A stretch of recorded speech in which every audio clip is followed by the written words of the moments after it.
né? Então, assim, dependendo da situação, 30, 40 dias, a pessoa está pronta para trabalhar, certo? Pronto para trabalhar. E aí ela vai, ao longo do tempo, ganhando a experiência, melhorando, se aperfeiçoando, tá? Então, eu tenho pessoas na minha produção, jovens, tá? Jovens, que nunca entraram dentro de uma produção de panificação, na área de alimentos. Nunca entraram. Aí a gente absorveu, faz o preparo, assina a carteira e começa. A primeira semana é a primeira semana onde ele vai mais visualizar como é feito, como é desenvolvido o processo de produção. Tá? Então ele começa como auxiliar, só observando. Os primeiros dias é mais observação. Em seguida, ele vai começando a botar a mão na massa. Ele aprende a modelar os pães, ele aprende sobre a questão de segurança, ele aprende sobre a higienização das bandejas. Ele começa, na segunda, na terceira semana, ele já começa a aprender a programação de forno, de forneamento, o tipo de massa, quanto tempo leva para assar, qual é a temperatura adequada. E, por exemplo, hoje, mês que vem, um desses jovens vai entrar de férias, já faz 30 dias. E ele é hoje uma peça fundamental na minha produção. Aí já tem pessoas que chegam, aprendem, aí dizem, não, não quero isso não é para mim, aí vai embora. Então, assim, varia muito de pessoa para pessoa. Por exemplo, a Poliana Rochelle, que eu cito muito ela aqui, eu faço questão de citar pela história dela, que é muito bonita a história dela profissional. Que é da empresa? Que é da Pão da Vida, Panificadora Pão da Vida, né? Ela é sócia lá da Panificadora Pão da Vida, é dona, ela que manda... Castelo, né? Monte Castelo, ela que manda em tudo mesmo, Dodô é apenas um coadjuvante, né?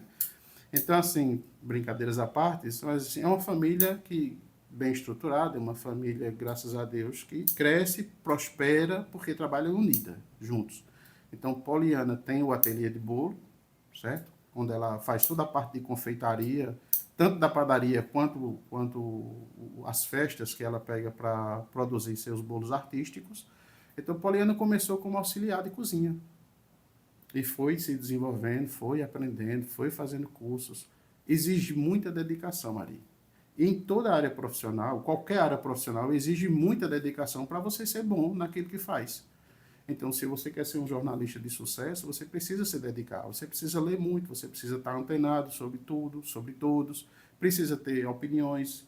Nem muitas vezes você não tem que estar se expondo, mas precisa ter uma firmeza, você tem que ter um caráter. Da mesma forma é o padeiro precisa ter um caráter, o padeiro precisa ter uma dedicação, né? O padeiro precisa compreender a evolução tecnológica no desenvolvimento das matérias-primas, por exemplo, de novos equipamentos. Então, assim, em toda e qualquer profissão, se o profissional não se dedicar e não se atualizar, ele vai ficar para trás. Só para lastrear isso que você acaba de dizer, diga alguma coisa entre o seu início de profissão e agora a condição de empresário do segmento, no processo produtivo que mudou radicalmente.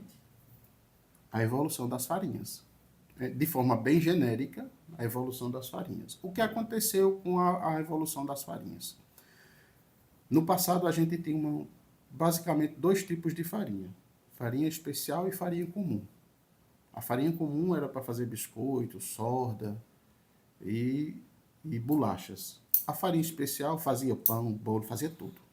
Tudo. Alguns tipos de bolacha, por exemplo, a sete capa tem que ser uma farinha forte, e não pode ser uma farinha fraca. Vou dar só um exemplo. Então, antigamente, eu costumo dizer assim, de forma bem genérica, a gente tinha uma farinha para fazer tudo. Aí hoje, para tudo que a gente vai fazer, tem uma farinha específica. Percebeu a diferença?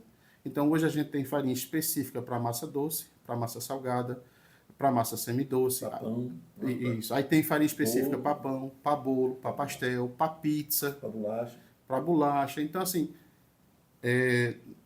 a Bung, mas eu vou citar a Bung porque eu fiz visita técnica lá, tive a oportunidade de fazer visita técnica, conhecer de perto.